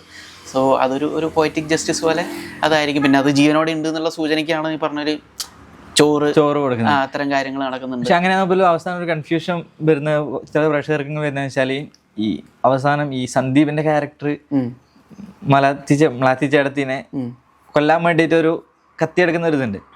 അപ്പം ശരിക്കും പറഞ്ഞാൽ ഈ കുര്യച്ചൻ്റെ ഒരു വളർത്തുനായ തന്നെയാണ് സന്ദീപിന്റെ ക്യാരക്ടറായിട്ട് വരുന്നത്, പിയൂസ്. അപ്പോൾ ശരിക്കും പറഞ്ഞാൽ അത് ശരിക്കും ഈ മ്ലാത്തിച്ചേടത്തിനെ ആക്രമിക്കാൻ വേണ്ടി പോകാൻ പ്ലാൻ ചെയ്യുന്ന സമയത്ത് ചുറ്റും പട്ടികൾ വരുന്നുണ്ടല്ലോ. അപ്പൊ ശരിക്കും ഒരു അയാൾക്ക് പിന്നെ വേറെ ചിന്തിക്കാനില്ല, ഈ പിയൂസിന്റെ ക്യാരക്ടർ വേറെ ചിന്തിക്കാനില്ല. അപ്പം അങ്ങനെ ഒരു പേടിച്ചാടെ നിൽക്കേണ്ട കാര്യം ഉണ്ടായിരുന്നോ? പട്ടികളെ പേടിച്ചിട്ട് അവിടെ നിൽക്കേണ്ട കാര്യം ഉണ്ടായിരുന്നു അവിടെ? എപ്പം നിൽക്കേണ്ട കാര്യം ഈ അവസാനത്തെ ലാസ്റ്റ് ക്ലൈമാക്സിൽ അവൻ ഇത് കത്തിയെടുക്കാൻ ശേഷമല്ലേ പട്ടികളെ കാണുന്നത്? അതെ അതെ അതെ. ആ സമയത്തായിരിക്കും ഞാനും ലോക്ക്ഡ് ആണ്, ഞാനും സറൗണ്ടഡ് ആണ്. അതെ. അല്ല, ഞാൻ ചോദിക്കുന്നത് വെച്ചാൽ ഇയാൾക്ക് ആകെ കമ്മിറ്റ്മെന്റ് ഉള്ളത് കുര്യാച്ചനുമായിട്ട് മാത്രമാണ്. അതെ. അപ്പൊ ഈ കുര്യാച്ചൻ മരിച്ചുപോയോ എന്തോ ഇല്ലെന്ന് അറിയില്ല. അപ്പൊ ആ ഒരു സാഹചര്യത്തിൽ ഇയാൾക്ക് പിയൂസിന്റെ ക്യാരക്ടറിന് ഒരു പേടിയുടെ അംശം വരേണ്ട കാര്യം ഉണ്ടായിരുന്നോ എന്ന് സംശയം ഉണ്ടല്ലോ, സ്വാഭാവികമായിട്ട് ഉണ്ടാവുമല്ലോ. കാരണം ഇത്രയും ആക്രമണോത്സുകതയുമായി ഒരു പട്ടിയും പോലും അല്ല, ഒരു പട്ടി മുന്നിൽ നിന്നിട്ട് തന്നെ നമ്മൾ ബസ് സ്റ്റാൻഡിലേക്ക് ഇറങ്ങി രാത്രിയൊക്കെ ഒറ്റയ്ക്ക് ഒരു വഴി കൂടെ പോകുമ്പോൾ ഒരു പട്ടി മുന്നിൽ നിന്ന് കുരച്ചാൽ തന്നെ നമ്മൾ ടെററാകുന്ന അവസ്ഥയാണ്. അപ്പൊ അങ്ങനെ നിൽക്കുമ്പോഴാണ് 10, 16, 20ഓളം പട്ടികൾ ചുറ്റിലും അവനെ സറൗണ്ട് ചെയ്തിരിക്കുന്നത്. സോ അവിടെ അവന്റെ കൺട്രോളിലല്ല ആ രംഗം ഉള്ളത്. അപ്പൊ അതുകൊണ്ട് സ്വാഭാവികമായിട്ട് അവനത് പേടി തോന്നും. ഏതൊരു മനുഷ്യനും ഉള്ള റിഫ്ലക്സ് പേടിയാണ്. പിന്നെ അതിനപ്പുറത്തേക്ക് അവനിനി എന്ത് ചെയ്യുമായിരിക്കും എന്നുള്ളത് നമ്മൾ സിനിമയിൽ കാണിച്ചിട്ടില്ല. ആ പോയിന്റിൽ നമ്മൾ നിർത്തുകയും ചെയ്തു. അവനെ നിങ്ങൾ ആഗ്രഹിക്കുന്ന പോലെ, താല്പര്യപ്പെടുന്ന പോലെ അവൻ ചിലപ്പോൾ ഇതിനെ എന്താണ് പറഞ്ഞ അവന്റെ മാസ്റ്ററിന് വേണ്ടി എന്തും ചെയ്യാനുള്ള 2 ഓപ്ഷനാണ്. ഒന്നുകിൽ അവനെല്ലാം നിരുപാധികം എല്ലാം പറഞ്ഞിട്ട് പിന്തിരിഞ്ഞ് പോകാം, അല്ലെങ്കിൽ മരണം വരെ ഞാൻ ഫൈറ്റ് ചെയ്യുന്നുള്ള രീതിയിൽ അവൻ അങ്ങനെ ഒരു തീരുമാനം എടുക്കാം. ഇതിൽ ഏതായിരിക്കും അവൻ എടുത്തിട്ടുണ്ടാവുക എന്നുള്ളത് പ്രേക്ഷകർക്ക് ചിന്തിക്കാം. കാരണം അവിടെ വെച്ച് സിനിമ തീരുകയാണ്. എന്ത് തന്നെ ആയിക്കോട്ടെ, അവിടെ നമ്മൾ കഥ അവസാനിപ്പിക്കുന്നത് മ്ലാത്തിച്ചേടത്തി ആ സിറ്റുവേഷനോട് കാണിക്കുന്ന ആറ്റിറ്റ്യൂഡിലാണ് കഥ അവസാനിക്കുന്നത്. മ്ലാത്തിച്ചേടത്തി അവന്റെ കാര്യം വിട്ടു. കാരണം അവൻ മ്ലാത്തിച്ചേടത്തിക്ക് ഒരു ഇരയല്ല. ഞാനാണ് ഇവിടെ, ഈ സിറ്റുവേഷൻ എന്റെ കൺട്രോളിലാണ്, ഞാനാണ് ഇവിടെ ഡോമിനേറ്റിംഗ് ഫിഗർ. അതിന്റെ ആത്മവിശ്വാസം എനിക്കുണ്ട്. സോ അവനെ കുറിച്ച് ഒരു ബിയോണ്ട് എ പോയിന്റ് അവരുടെ സംഭാഷണങ്ങൾക്ക് ശേഷം മ്ലാത്തിച്ചേടത്തി അവനെ മൈൻഡേ ചെയ്യുന്നില്ല. ഒരു ബൈനോക്കുലർ എടുത്തിട്ട് അവരവരുടെ കാര്യങ്ങളിൽ മാത്രമായിട്ട് മുഴുകി, അവരവരുടേതായിട്ടുള്ള കാര്യങ്ങളിലേക്ക് മുഴുകി. അപ്പൊ ഈ ചോറ് കൊടുത്തിട്ട് അപ്പൊ പ്രഷർ ഇങ്ങനെ ചിന്തിക്കുക, അതായത് ഈ ചോറ് കൊടുത്തിട്ട് ചോറിനകത്ത് വല്ല വിഷവും കലർത്തി കൊടുത്തിട്ട് കുര്യച്ചനെ കൊന്നിട്ട് അത് നോക്കുന്നതാണെന്ന് ചിന്തിക്കാം. പ്രേക്ഷകർ അങ്ങനെ പ്രശ്നമൊന്നുമില്ല, എങ്ങനെയാണ് ചിന്തിച്ചല്ലേ? ഞാൻ കുര്യച്ചനെ കൊന്നിട്ടില്ല അല്ലേ. അതല്ല, ഈ സിനിമാറ്റോഗ്രാഫർ ആയ സമയത്ത് ഞാൻ കേട്ടിട്ടില്ല, അത് കട്ട് പറയുന്നത് ബാഹുലേട്ടൻ ഇടയ്ക്ക് കട്ട് പറയാണ്ടെന്ന് കേട്ടിട്ടുണ്ടായിരുന്നു. അതെങ്ങനെയാ ശരിക്കും അങ്ങനെ ഇല്ല തന്നെയാണോ? അത് ഒന്ന് വെച്ചാൽ നമ്മൾ ഷൂട്ട് ചെയ്ത സമയവും സന്ദർഭവും ഒക്കെ ഭയങ്കര ടൈറ്റ് ആയിരുന്നു. മഴയാ, റീഷൂട്ട്, റീടേക്കിന് പോകാനുള്ള സാവകാശം പോലും നമുക്കില്ല, സമയമില്ല. എപ്പോൾ വേണമെങ്കിലും അടുത്ത മഴ വരാം, അല്ലെങ്കിൽ ലൈറ്റ് പോകാം, അല്ലെങ്കിൽ മഞ്ഞ് വരാം. അപ്പോൾ ആ ലക്ഷറി ഇല്ലാത്തതുകൊണ്ട് തന്നെ ഷൂട്ട് പെട്ടെന്ന് തീർക്കണം എന്നുള്ളതെന്നൊരു നിർബന്ധ ബുദ്ധിയാണ്. അപ്പോൾ ഒട്ടും സമയം കളയാതെ പെട്ടെന്ന് തീരുമാനം എടുത്തിട്ട് റീടേക്ക് വേണമെങ്കിൽ തിരുത്തലുണ്ടെങ്കിൽ അപ്പം തന്നെ പെട്ടെന്ന് ചെയ്തു കഴിഞ്ഞാൽ വർക്ക് സ്പീഡ് ആവുക എന്നുള്ളത് തന്നെയാണ്. കാരണം നമ്മൾ ഈ നേരത്തെ പറഞ്ഞ ഒരു സേഫ് സോണിലുള്ള മുൻ മാതൃകയുള്ള ഒരു സിനിമയല്ല. അപ്പോൾ പിന്നെ ഒരു നിശ്ചിത ബഡ്ജറ്റിനപ്പുറത്തേക്കോ ദിവസത്തിൻ്റെ അപ്പുറത്തേക്കോ നമുക്ക് പോകാനുള്ള ലക്ഷറിയും നമ്മുടെ ബഡ്ജറ്റ് നമ്മളൊരു ക്യാൻവാസിനില്ല.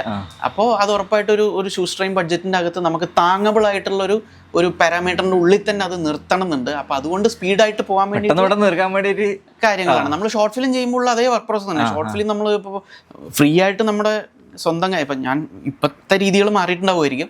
ഇപ്പോൾ 2012, 13, 14 ആ സമയത്താണ് ഞാൻ ഷോർട്ട് ഫിലിം ചെയ്തുകൊണ്ടിരുന്നത്. അപ്പോൾ ആ സമയത്ത് നമ്മൾ പുറത്തുനിന്ന് റെൻറ്റ് ചെയ്തിട്ട് അന്ന് എല്ലാവരുടെ കയ്യിലും ഇത്ര DSLR ക്യാമറകൾ അത്ര സജീവമായിട്ടില്ല. അപ്പോൾ 5D ഒക്കെ വേണമെങ്കിൽ പെർ ഡേ 5,000 റെൻറ്റ് കൊടുത്തിട്ട് അതിൻ്റെ ലെൻസിൻ്റെ കിറ്റ്, അത് പിന്നെ യൂണിറ്റ് എടുക്കാറുണ്ട്, ജിബ് ആണെങ്കിൽ അത് എടുക്കാറുണ്ട്, ട്രാക്ക് ആൻഡ് റോൾ അതൊക്കെ എടുത്തിട്ടാണ് ഷോർട്ട് ഫിലിംസ് വർക്ക് ചെയ്യുന്നത്. ഒരു ദിവസം അല്ലെങ്കിൽ 2 ദിവസമായിരിക്കും പരമാവധി ഷൂട്ട് ഉണ്ടാവുക. കാരണം അതിനപ്പുറത്തേക്ക് പോകാനുള്ള ബഡ്ജറ്റ് ഇല്ല. കാരണം ഇതിന്ന് റവന്യൂ ഒന്നും വരാനില്ലല്ലോ. അതായത് ഫിലിം മേക്കേഴ്സിന്റെ ഒരു ആഗ്രഹത്തിന്റെ പാഷന്റെ പുറത്ത് അവരുടെ ഷോയിലാകാൻ വേണ്ടിയിട്ട് ഒരു വർക്ക് ചെയ്യുന്നതാണ്. അപ്പൊ അത് ഉദ്ദേശിക്കുന്ന ബഡ്ജറ്റിനുള്ളിൽ തന്നെ തീർക്കേണ്ടതായിട്ടുണ്ട്. അപ്പൊ അന്നേ ശീലിച്ചൊരു വർക്ക് ഫ്ലോ ആണ് ആ പറഞ്ഞ ദിവസങ്ങളിൽ തീർക്കാൻ വേണ്ടിയിട്ട് എങ്ങനെ സ്പീഡാക്കാൻ നോക്കുക എന്നുള്ളത്. അപ്പോൾ അതേ ഒരു പരിപാടി അപ്ലൈ ചെയ്യേണ്ട ഒരു സിറ്റുവേഷൻ ആയിരുന്നു എക്കോയുടെ ഷൂട്ടിംഗ് സമയം. ബിക്കോസ് ഈ ബഡ്ജറ്റ് റെസ്ട്രിക്ഷൻ ഉള്ളത് കൊണ്ട്. അപ്പോൾ അതിന്റെ ഭാഗമായിട്ട് സ്പീഡാക്കാൻ നോക്കുന്നതാണ്. അതിന്റെ ഭാഗമായിട്ട് കട്ട് പറഞ്ഞിട്ടുണ്ടാവും. പിന്നെ ഈ സ്ക്രിപ്റ്റ് എഴുതി തീർക്കാൻ കുറേ സമയം എടുത്തിട്ടാണോ, അതായത് പെട്ടെന്ന് തന്നെ രണ്ടും എഴുതി തീർക്കാൻ പറ്റാറുണ്ടോ? എങ്ങനെയാണ് സമയം, എങ്ങനെയാണ് സ്ക്രിപ്റ്റ് എഴുതി തീർക്കുന്ന സമയം? ജനറലൈസ് ചെയ്ത് പറയാറില്ല. ഇത് 3 പെട്ടെന്ന് എഴുതി കഴിഞ്ഞിട്ടുണ്ട്. ഇനി ഒരെണ്ണം എഴുതാൻ ശ്രമിക്കുമ്പോൾ അത് പെട്ടെന്ന് കഴിയുമോ എന്നുള്ളത് അറിയില്ല. ഇപ്പൊ കിഷ്കിന്ദ ഒരു 8 ദിവസമായിരുന്നു. 8 ദിവസം കൊണ്ട് എഴുതി ഫുൾ സ്ക്രിപ്റ്റ് ആയിട്ട് വന്നു. പിന്നെ കേരള ക്രൈം ഫയൽസ് ഒരു 10-11 ദിവസം ഉണ്ടായിരുന്നു. എക്കോ ഒരു 15 ദിവസമായിരുന്നു. 15 ദിവസം കൊണ്ട് എഴുതി. ഒന്ന് എഴുതി 2 കാരണങ്ങൾ കൊണ്ടാണ്. ഒന്ന് എഴുതി തുടങ്ങി കഴിഞ്ഞാൽ അതൊന്ന് പെട്ടെന്ന് തീർത്ത് കഴിഞ്ഞാലാണ് എനിക്കൊന്ന് ഫ്രീ ആവാൻ പറ്റും. അപ്പൊ ഈ എഴുത്ത് രാവിലെ തൊട്ടേ അങ്ങ് ഇരുന്ന് എഴുതാണോ? ഒരു ഓഫീസ് ടൈം പോലെ അങ്ങനെ മനസ്സിൽ ഉദ്ദേശിക്കാറുണ്ട്. രാവിലെ വീട്ടിൽ തന്നെ ഒരു 10 മണിക്ക് ഇരിക്കുന്നു, ഒരു 5 മണി വരെ എഴുതുന്നു എന്നുള്ളൊരു ഇത് വെച്ചിട്ടാണ് എഴുതാൻ ഇരിക്കാറ്. അപ്പൊ 5 മണിക്ക് കൃത്യം 5 മണിക്ക് നിർത്തണം എന്നില്ല. എഴുത്ത് ഫ്ലോയിൽ കിട്ടുന്നുണ്ടെങ്കിൽ, പിന്നെ എഴുതാനുള്ള സ്റ്റോക്ക് ഉണ്ടെന്നുണ്ടെങ്കിൽ അത് തീരുന്നവരെ കണ്ടിന്യൂ ചെയ്ത് പോകും. എവിടെ മുട്ടുന്നു അവിടെ നിർത്തും. അങ്ങനെ ഒരു രീതിയിലൊരു ഡിസിപ്ലിനായിട്ട് പോകാൻ ശ്രമിക്കാറുണ്ട്. ഒരു തിരക്കഥാകൃത്ത്, സിനിമാറ്റോഗ്രാഫർ ചൂസ് ചെയ്യും? അല്ല, രണ്ടും ഇഷ്ടമാണ്. അത് രണ്ടും അങ്ങോട്ടും ഇങ്ങോട്ടും കോംപ്ലിമെന്ററി ആണല്ലേ. രണ്ടിനും 2 അഡ്വാൻറ്റേജ് വെച്ചാൽ, ഒന്ന് തിരക്കഥ എഴുതുമ്പോൾ എന്ന് വെച്ചാൽ നമുക്ക് കാണാൻ ഇഷ്ടമുള്ള, നമുക്ക് വർക്ക് ചെയ്യാൻ താല്പര്യമുള്ള സിനിമകൾ ചിലപ്പോൾ നമുക്ക് വരണമെന്നില്ല, കിട്ടണം എന്നില്ല. അങ്ങനെ നമുക്ക് അങ്ങനെ സെലക്റ്റീവ് ആവാനുള്ള പ്രിവിലേജ് ഇല്ലല്ലോ. നമുക്ക് സർവൈവ് ചെയ്ത് പോകാൻ വേണ്ടി നമുക്ക് മുന്നിലേക്ക് വരുന്നതിൽ നമുക്ക് ഇഷ്ടമുള്ളത് തോന്നുന്ന, നല്ലതെന്ന് തോന്നുന്ന കാര്യങ്ങൾ അപ്പത്തെ തീരുമാനത്തിനനുസരിച്ച് എടുത്ത് നോക്കുക എന്നുള്ളതാണ്. നമ്മൾ ആഗ്രഹിക്കുന്ന, അങ്ങനെ തന്നെ ആഗ്രഹിക്കുന്ന ഒരു മോൾഡിലുള്ള സംഗതി ചിലപ്പോൾ നമ്മളിലേക്ക് എത്തണമെന്നില്ല. അപ്പം അത് എന്താണ് കാണാൻ ആഗ്രഹിക്കുന്നത്, ചെയ്യാൻ ആഗ്രഹിക്കുന്ന സിനിമ എന്ന് വെച്ചാൽ അതിനു വേണ്ടി എഴുതുക എന്നുള്ളത് അതൊരു സ്വാതന്ത്ര്യം. എന്താണ് ചെയ്യാൻ ആഗ്രഹമുള്ള, ഷൂട്ട് ചെയ്യാൻ ആഗ്രഹമുള്ള സിനിമ എന്താണ്, ഏത് രീതിയിലുള്ള സിനിമയാണ് ഷൂട്ട് ചെയ്യാൻ ആഗ്രഹം, ഏത് രീതിയിലുള്ള വിഷ്വൽസ് വരുന്ന സിനിമ ചെയ്യാനാണ് ആഗ്രഹം, ഏത് വൈബിലും ജോണറിലുള്ള സിനിമയാണ് ആഗ്രഹം വെച്ചാൽ അത് എഴുതാൻ ശ്രമിക്കുക എന്ന് പറയുന്നതിൽ അതിലൊരു ഇഷ്ടത്തോടെ, സ്വാതന്ത്ര്യത്തോടെ അത് ചെയ്യാൻ പറ്റുന്നതാണ് എഴുത്തിൻ്റെ അഡ്വാൻറ്റേജ്.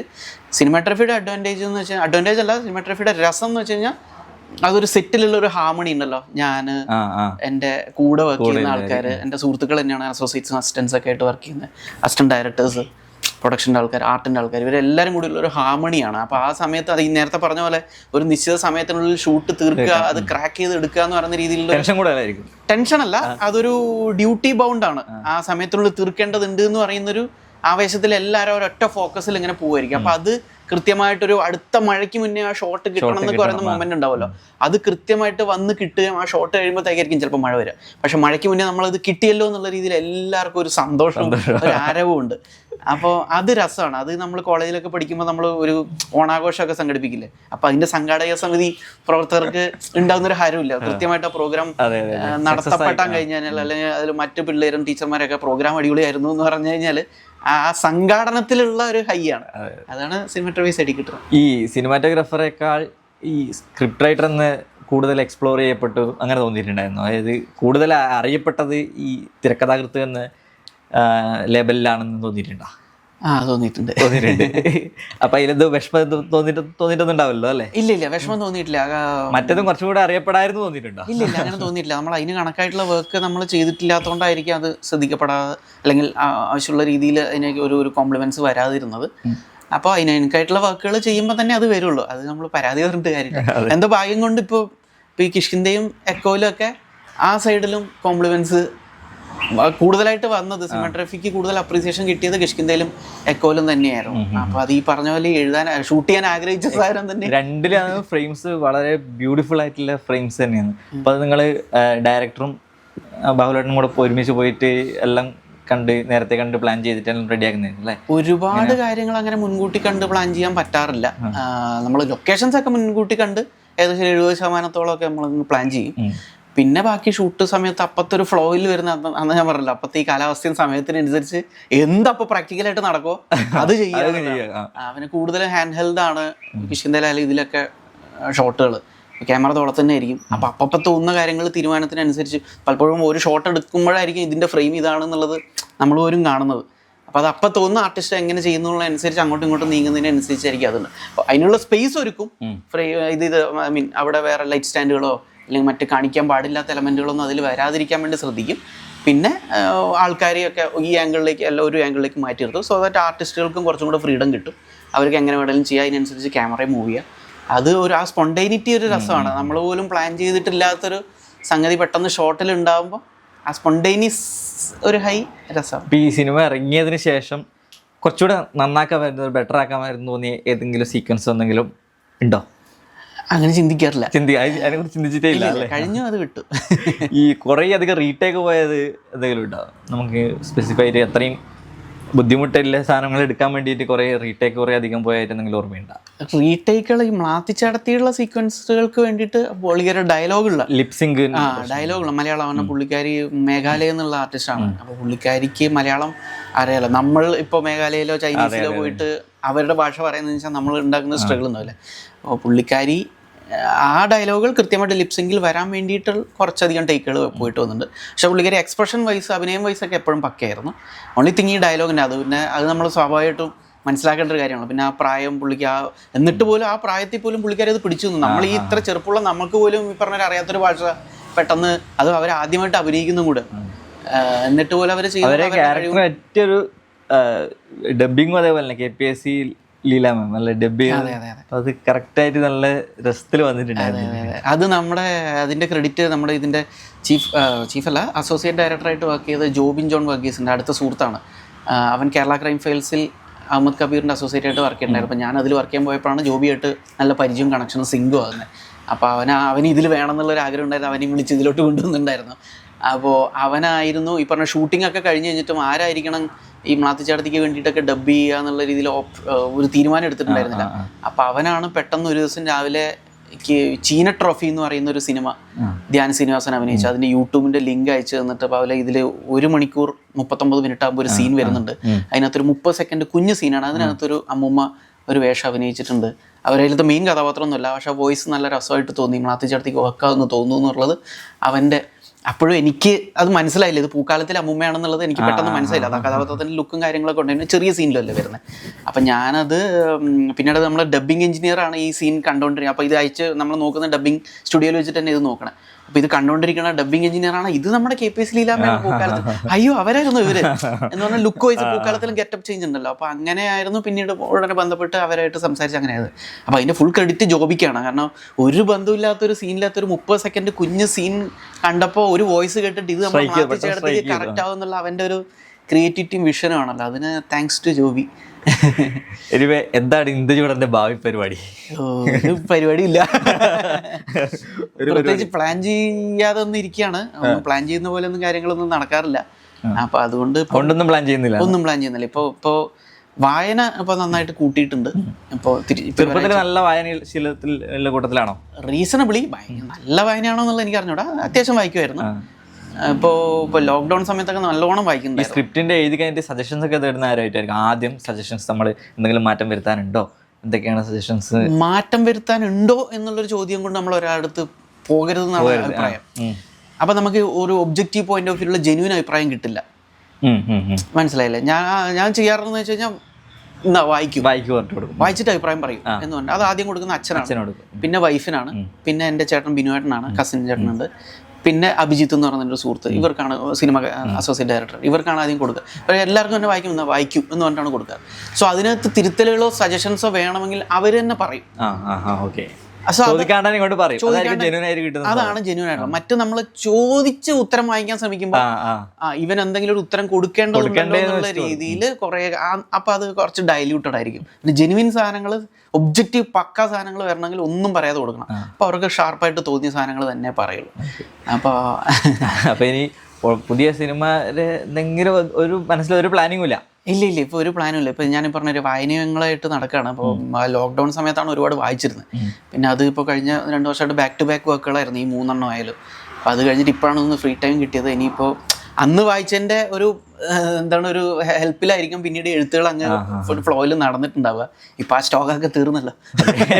ഇനിയിപ്പോൾ റീചാർജ് ചെയ്യാൻ കൂടുതൽ ഇപ്പോൾ വായിക്കാൻ തുടങ്ങുന്നു. ഇംഗ്ലീഷ് പേപ്പറൊക്കെ ഇപ്പം 2 പത്രങ്ങളൊക്കെ വായിക്കും. ഇംഗ്ലീഷ് പേപ്പേഴ്സ് ഒന്നും വായിക്കാറില്ലായിരുന്നു. ഇംഗ്ലീഷ് പേപ്പറൊക്കെ വായിക്കാൻ തുടങ്ങി. അപ്പോൾ അതൊരു ഭാവിയിലേക്ക് പോകാനുള്ളൊരു നമുക്ക് റിസോഴ്സ്ഫുൾ ആവണല്ലോ. നമുക്ക് ഈ അറിവുകൾ എവിടെയും കിട്ടുന്നില്ല. എനിക്ക് അങ്ങനെ ഒരുപാട് ലോകപരിചയവും പ്രായമൊന്നും ആയിട്ടൊന്നുമില്ല. അപ്പോൾ കുറച്ച് നോളജ് റിസോഴ്സ്ഫുൾ അറിയാത്ത മേഖലകളെ കുറിച്ചും കൂടെ അറിയണമല്ലോ. അപ്പോൾ അതിന് വേണ്ടിയിട്ട് വായന തന്നെ നമുക്ക് സഹായിക്കുള്ളൂ. നോൺ ഫിക്ഷൻസ് ആണ് കൂടുതലും വായിക്കാറുള്ളത്. അത് എന്തുകൊണ്ട് എനിക്കത് ഇമ്പോർട്ടൻ്റ് ആണെന്ന് വെച്ച് കഴിഞ്ഞാൽ നമ്മൾ ആദ്യമേ ഒരു കഥ മൊത്തമായിട്ട് ആലോചിച്ച് രൂപപ്പെടുത്തിയിട്ട് എഴുതാൻ ശ്രമിക്കുന്നതാണെങ്കിൽ ആ കഥയുമായിട്ട് ബന്ധപ്പെട്ട ബുക്കുകൾ കാര്യങ്ങൾ മാത്രം റെഫറൻസോ റിസർച്ചോ ചെയ്താൽ മതിയായിരിക്കും. എൻ്റെ കാര്യത്തിൽ എനിക്ക് അങ്ങനെ പ്ലാനിങ് കഥയൊന്നും ഇല്ലാത്തതുകൊണ്ട് എവിടെ നിന്നാണ് ഐഡിയ കിട്ടുക എന്നുള്ളത് അറിഞ്ഞൂടാ. അപ്പോൾ ഫണ്ടമെന്റലി അറിയാത്ത കാര്യങ്ങളെക്കുറിച്ച് പോലും ഉള്ളൊരു ബേസിക് ആയിട്ടുള്ള എന്തെങ്കിലും അറിവുകളെങ്കിലും ഉള്ളിൽ തലയിൽ ഉണ്ടാക്കി വെക്കുക. അപ്പോൾ എന്നിട്ട് അത് ഭാവിയിൽ എപ്പോഴെങ്കിലും എഴുതേണ്ടി വരുമ്പോൾ അത് ഓട്ടോമാറ്റിക്കായിട്ട് അതിലേക്ക് കണക്ട് ചെയ്ത് പോകും. ഇപ്പോൾ കേരള ക്രൈം ഫയൽസ് കണ്ടായിരുന്നു. കേരള ക്രൈം ഫയൽസിൽ ഇപ്പോൾ 3ാമത്തെ എപ്പിസോഡിൽ അജു ചേട്ടൻ്റെ ഇൻട്രൊഡക്ഷൻ സീനിൽ വരുന്നൊരു സിറ്റുവേഷൻ ഉണ്ട്. കർണാടക പോലീസുകാരെ കേരള പോലീസ് അറസ്റ്റ് ചെയ്ത് ഡീറ്റെയിൻ ചെയ്ത് പോലീസ് ക്ലബ്ബിൽ സൂക്ഷിച്ചു എന്ന് പറയുന്നത്. അപ്പോൾ ആ സംഭവം ആക്ച്വലി കേരളത്തിൽ ഒരു 5-6 കൊല്ലം മുന്നേ എപ്പോഴും നടന്നിട്ടുള്ളതാണ്. അത് ആ കാലത്ത് എപ്പോഴും ഞാൻ വായിച്ച വാർത്തയിൽ ഉള്ളൊരു ഓർമ്മയാണത്. അപ്പൊ അന്നേ അതിനൊരു കൗതുകം തോന്നിയിട്ടുണ്ടായിരുന്നു. അപ്പൊ എഴുതി വന്നപ്പോൾ ഇവിടെ ഇങ്ങനെ സിറ്റുവേഷൻ കറക്റ്റായിട്ട് മാച്ച് ചെയ്യാൻ വന്നപ്പോൾ അതെടുത്തിട്ട് ഇവിടത്തേക്ക് കിട്ടും. അപ്പോൾ എന്ന് പറഞ്ഞാൽ ഇപ്പോൾ ഞാൻ എണ്ണംപിള്ള സാറിൻ്റെ ആത്മകഥയാണ് ഞാൻ. അപ്പോൾ അതിലെ പുള്ളിക്കാരൻ 1930കളിൽ ലേറ്റ് 20s ഏർലി 30s അങ്ങാണ്ട് മലേഷ്യയിലേക്ക് INA-യിലേക്കൊക്കെ ചേരാൻ വേണ്ടി പോയത്. അത്തരമുള്ള ഒരു 10-20 കൊല്ലത്തെ മലേഷ്യൻ അനുഭവങ്ങളുണ്ട്, സിംഗപ്പൂർ മലേഷ്യൻ അനുഭവങ്ങൾ. അപ്പോൾ അത് പറഞ്ഞ 2018 ആ കാലത്ത് എപ്പോഴോ വായിച്ചിട്ടുണ്ട് ആ ബുക്ക്. ഇപ്പോൾ ഈ എക്കോയുടെ എഴുത്തിലേക്ക് വന്ന് മലേഷ്യക്കാരി മലാത്തിക്കാരി എന്നൊക്കെ പറഞ്ഞ സമയത്ത് ഈ ബുക്ക് വായിച്ചതിൻ്റെ ഒരു ഹാങ് ഓവർ, അതിൽ നിന്ന് കിട്ടിയേക്കണ ഒരു അടിസ്ഥാനപരമായിട്ടുള്ള കുറച്ച് വിവരങ്ങൾ അനക്ഡോട്ടുകളൊക്കെ മനസ്സിൽ കിടക്കുന്നുണ്ട്. എഴുതാനൊരു ധൈര്യവും ഫ്ലോയും കിട്ടുന്നുണ്ടായിരുന്നു. കാരണം ആ കാലത്തെ മലേഷ്യ എങ്ങനെയായിരുന്നു, 1940-കളാണല്ലോ നമ്മളും സിനിമയിൽ പറയുന്നത്. അപ്പം അതിനെക്കുറിച്ചൊക്കെ ബന്ധപ്പെടുത്താൻ പറ്റുന്ന ഒരുപാട് ഡീറ്റെയിലുകളും കാര്യങ്ങളൊക്കെ മനസ്സിൽ കിടപ്പുണ്ട്. അത് ഈ വായിച്ചുകൊണ്ട് മാത്രമാണ്. അതർവൈസ് എനിക്ക് മലേഷ്യയെക്കുറിച്ച് ഒന്നും അറിയില്ല. അപ്പം അതുകൊണ്ട് അത് ധൈര്യമായിട്ട് പോകാൻ പറ്റി. ആ സമയത്ത് ജപ്പാൻകാർ മലേഷ്യയിൽ അഴിച്ചുവിട്ട ആക്രമണങ്ങൾ, ക്രൂരതകൾ, അത്തരം കാര്യങ്ങൾ, അപ്പോൾ അതൊക്കെ സിനിമയിൽ ഉൾപ്പെടുത്താൻ പറ്റി. അപ്പോൾ അങ്ങനെ ഗുണം ചെയ്യണം. അപ്പോൾ അത് ഭാവിയിലും ഗുണം ചെയ്യണമെങ്കിൽ ഞാനിങ്ങനെ വായിച്ചേ പറ്റൂ. അതെ. അപ്പോൾ എല്ലാവിധ ആശംസകളും തരുന്നു. വളരെയധികം നന്ദി. Thank you.